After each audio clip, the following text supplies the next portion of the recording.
வணக்கம். All in one zone devotional சேனலுக்கு உங்களை அன்புடன் வரவேற்கிறேன். இன்றைக்கி நம்மளுடைய சேனலில் நாம் குருவாக நம்மளுடைய வாழ்க்கையில் ஷிரடி சாய்பாபா, ராகவேந்திரா, காஞ்சி மகா பெரியவா மற்றும் ஆஞ்சநேயர் போன்றவர்களை நாம் குருவாக ஏற்று கொண்டிருப்போம் இல்லையா? யாரை வேணாலும் நம்ம குருவாக ஏற்றி கொண்டிருப்போம். ஏதாவது ஒரு வியாழக்கிழமை அன்று நாம் இல்லைன்னா வாரந்தோறும் வியாழக்கிழமை நாம் ஷிரடி சாய்பாபாவை நினைத்து நம்ம பூஜை செய்கிற வழக்கம் உண்டு. அதே மாதிரி எந்த குருவை நம்ம குருவாக ஏற்றுருக்கோமோ அந்த குருவுக்கு நம்ம பூஜை செய்வோம் வியாழக்கிழமை. இப்படி நம்ம குருவை நம்ம பக்தியால் நாம் வழிபடும் பொழுது நமக்கு என்ன சிறப்பு கிடைக்கும், அதாவது நமக்கு என்ன பலன்கள் கிடைக்கும், அதை பற்றி தான் நம்ம பார்க்க போகிறோம்.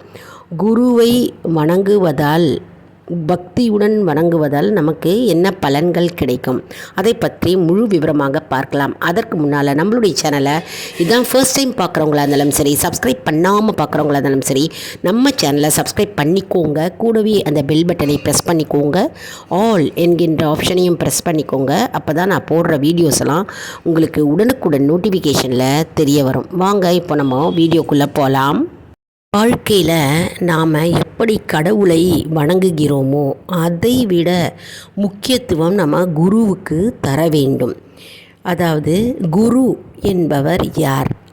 அவர் நமக்கு ஆசிரியராகவும் இருக்கிறார், நம்முடைய பெற்றோராகவும் இருக்கிறார், மற்றும் நம் கூடவே ஒரு தோழனாகவும் தோழியாகவும் இருந்து நம்மை வழி நடத்தி பாதுகாக்கக்கூடியவர் இந்த குரு.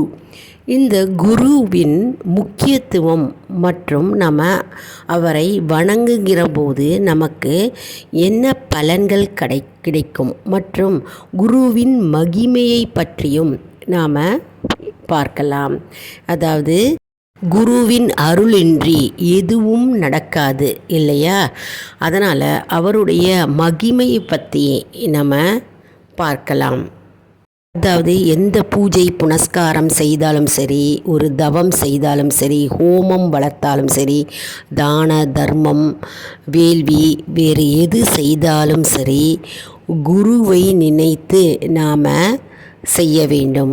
இதை குரு தத்துவத்தை சிவபெருமானே ஒரு கீதையில் பார்வதி தேவியிடம் கூறியுள்ளார் என்பது ஐதீகம்.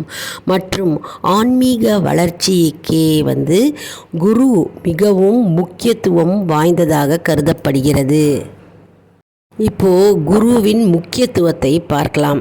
இப்போது மகாபாரதத்தில் பார்த்தோம்னா கிருஷ்ண பகவானே குருவாக தோன்றி அர்ஜுனருக்கு உபதேசித்தார் மற்றும் அர்ஜுனருக்கு வழிநடத்தினார். மேலும் ஸ்ரீ கிருஷ்ணர் அர்ஜுனருக்கு கீதையை உபதேசித்துள்ளார். அதே போன்று ஆதிசங்கரருக்கு கோவிந்த பாதர் குருவாக இருந்து அவருக்கு வழி நடத்தினார். மற்றும் ஸ்ரீராமருக்கு வசிஷ்ட முனிவர் குருவாக இருந்து ஸ்ரீராமரை வழி நடத்தினார். சுவாமி விவேகானந்தருக்கு ஸ்ரீ ராமகிருஷ்ணர் குருவாக இருந்து அவரை வழி நடத்தினார். பீஷ்மருக்கு பரசுராமர் குருவாக இருந்து அவரை வழி நடத்தினார். ஏகலைவனுக்கு துரோணர் குருவாக இருந்து அவரை வழி நடத்தினார். இவ்வளவு ஏன் நம்முடைய வாழ்க்கையிலும் ஒரு குரு இருந்தால்தான் நம்முடைய வாழ்க்கை சிறப்பு வாய்ந்ததாக அமையும் மற்றும் நம்முடைய வாழ்க்கைக்கும் ஒரு வழிகாட்டுதல் இருக்க முடியும். அது என்றால் குருவாக தான் நமக்கு இருக்க முடியும். குரு என்ற ஆசிரியர் இருந்தால்தான் நம்முடைய வாழ்வும் சரியான பாதையில் மற்றும் நல்பாதையில் நல்வழியில் போக முடியும். குருவின் அவசியத்தை பற்றி நம்ம இப்போ பார்க்கலாம். அதாவது குருவின் மந்திரத்தையும் இப்போ பார்க்கலாம். அதாவது குரு பிரம்மா, குரு விஷ்ணு, குரு தேவோ மகேஸ்வர, குரு சாஷாத் பரபிரம்மா, தஸ்மை ஸ்ரீ குருவே நமக. இது குருவுக்கு உரிய மந்திரம். இப்போ குரு பூஜையை பற்றி நம்ம பார்க்கலாம். குரு பூஜை அப்படின்னா குரு ஜீவ சமாதி ஆன பிறகு 1 வருடம் கழித்து குரு பூஜை செய்யப்படுகிறது.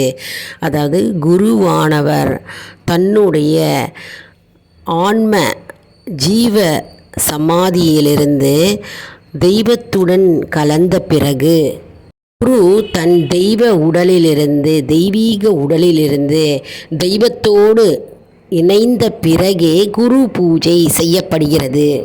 இதை நினைவு கூறும் வகையிலும் மற்றும் குருவிற்கு ஒரு மரியாதை கொடுக்கும் வகையிலும் இந்த குரு பூஜை செய்யப்படுகிறது. தெளிவு குருவின் திருமேனி காணல், தெளிவு குருவின் திருவார்த்தை கேட்டல், தெளிவு குருவின் திருநாமம் சொல்லல், தெளிவு குரு சிந்தித்தல் தானே. மந்திரம் குருவின் பெருமையை தெளிவுபடுத்துகிறது. குருவிடம் யார் சரணடைந்து அவருடைய அருளை பெறுகிறாரோ அவர் ஆத்ம ஞானத்திற்கு தகுதியானவர் என்று இந்த மந்திரம் மூலம் நமக்கு தெளிவுபடுத்துகிறது. வியாழக்கிழமை தோறும் நாம் பாபாவுக்கு வீட்டில் பூஜை செய்யும் பொழுதும் சரி, அல்லது கோவிலில் ஷீரடி பாபாவுக்கு நாம் பூஜை செய்யும் பொழுதும் சரி, நாம் இந்த மந்திரத்தை உச்சரித்தால் நம்முடைய ஆத்ம ஞானம் பெருகும் மற்றும் நம்முடைய ஆன்மீக பலம் பெருகும் மற்றும் நாம் மனம் குணம் எல்லாம் தெளிவடையும் என்பது ஐதீகம். அதாவது ஜீவாத்மாவிற்கும் பரமாத்மாவிற்கும் தொடர்பு ஏற்படுத்தி கொடுப்பவரே இந்த குரு ஆவார். எந்த பூஜை செய்தாலும் சரி, முதலில் நாம் விநாயக பெருமானை நினைத்து பூஜை செய்ய வேண்டும். அடுத்து நம்முடைய குலதெய்வத்தை நாம் நினைத்து பூஜை செய்ய வேண்டும்.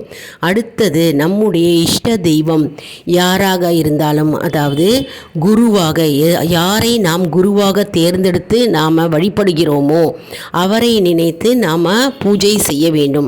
அப்பொழுது நம்முடைய பிரார்த்தனை அனைத்தும் நிறைவேறும், நம்முடைய வேண்டுதல்கள் அப்படியே கைகூடி வரும் என்பது நம்பிக்கை.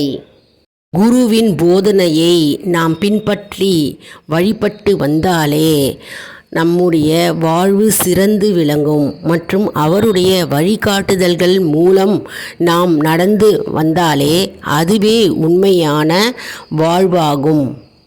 குருவின் போதனைகளை பின்பற்றி நாம் நடப்புவதே நம்முடைய வாழ்வு மற்றும் அதுவே ஒரு சிறந்த வழிபாடாக விளங்கும். அதனால் வியாழக்கிழமை தோறும் யாரெல்லாம் ஷிரடி பாபாவுக்கு பூஜை செய்கிறீர்களோ நீங்கள் வியாழக்கிழமை தோறும் பாபா முன்னாடி இந்த மந்திரத்தை உச்சரிக்க வேண்டும்.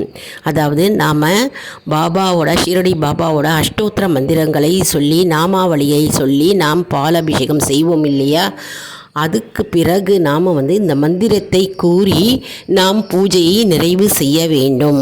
அப்பொழுது நம்முடைய ஆன்ம பலம் கூறும், ஆன்மீக சிந்தனை அதிகரிக்கும் மற்றும் அதுவே உண்மையான வழிகாட்டுதலாகும் என்பது நம்பிக்கை.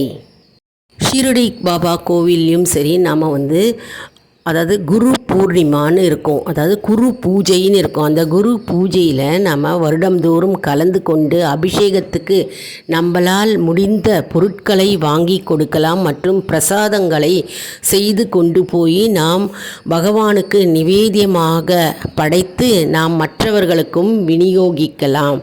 மற்றும் வாசனை மிகுந்த பூக்களை நாம் எடுத்துக்கொண்டும் போகலாம். அதனால் குரு பூஜையை நாம் தவறவிடக்கூடாது. ஒவ்வொரு வருடமும் குரு பூஜை கோவில்களில் நடக்கும் மற்றும் கோவிலில் மட்டும்தான் நடக்குது அப்படின்னு விடக்கூடாது. நம்ம வீட்லேயும் குரு பூஜை நடக்கும் பொழுது நம்ம வீட்லேயும் ஷிரடி சாய்பாபா படம் இருந்தாலும் சரி அல்லது விக்கிரக வடிவில் வைத்திருந்தாலும் சரி, அதற்கு நம்ம பால் அபிஷேகம், சந்தன அபிஷேகம், பன்னீர் அபிஷேகம், இளநீர் அபிஷேகம் போன்றவைகளை அபிஷேகம் செய்து சந்தன குங்குமம் வைத்து பூக்களால் அலங்காரம் செய்து தூப தீபம் காண்பித்து விளக்கு ஏற்றி வைத்து நாம் பிரசாதங்களாக ஒரு சர்க்கரை பொங்கலாவது அல்லது பால் பாயசம் பாயசமாவது அல்லது வெண்பொங்கலாவது அல்லது சுண்டலாவது நாம் செஞ்சு நம்மளால் முடிந்தவரை நாம் செய்து பகவானை பிரார்த்தனை செய்து நாம் வழிபடலாம். இப்போ தெரிஞ்சுக்கிட்டோம் இல்லையா, நம்ம குரு பூஜை ஏன் செய்கிறோம் என்று. அதாவது நம்ம குருவுக்கு ஒரு மரியாதை கொடுக்கும் நாள் மற்றும் குரு அவருடைய ஜீவ உடலிலிருந்து தெய்வத்துடன் கலந்த நாள். அதனால் ஒரு மரியாதை கொடுக்கும் நாளாக நம்ம கருதி நாம் குரு பூஜை செய்கிறோம். மற்றும் நாம் இந்த வீடியோவில் குருவை நாம் வணங்குவதால் நமக்கு என்ன பலன்கள் கிடைக்கும் என்பதை நாம் இன்னைக்கு பார்த்தோம். இந்த வீடியோ உங்களுக்கு மிகவும் பயனுள்ளதாக இருக்கும் என்று நான் நம்புகிறேன். இந்த வீடியோவுக்கு ஒரு லைக் கொடுங்க. இதை மற்றவர்களுக்கும் ஷேர் செய்யுங்கள், அவர்களும் பயனடையட்டும். மேலும் ஆல் இன் ஒன் ஜோன் அன்பர்களுக்கு ஒரு அன்பான வேண்டுகோள், நம்முடைய கம்யூனிட்டி போஸ்ட்டில் கேள்வி பதில் நேரம் வருங்க, அந்த கேள்விகளுக்கு பதில் தாங்க. இதன் மூலம் நம்முடைய ஆன்மீக பயணம் எப்படி இருக்கிறது என்பதை நாம் தெரிந்து கொள்ளலாம். இது சப்ஸ்கிரைப் செய்தவர்களுக்கு மட்டுமே தெரிய வரும். அதனால் நம்முடைய சேனலை மறக்காமல் சப்ஸ்கிரைப் செய்து கொள்ளுங்கள். அடுத்த வீடியோவில் வேறொரு பதிவுடன் உங்களை சந்திக்கிறேன். நன்றி, வணக்கம்.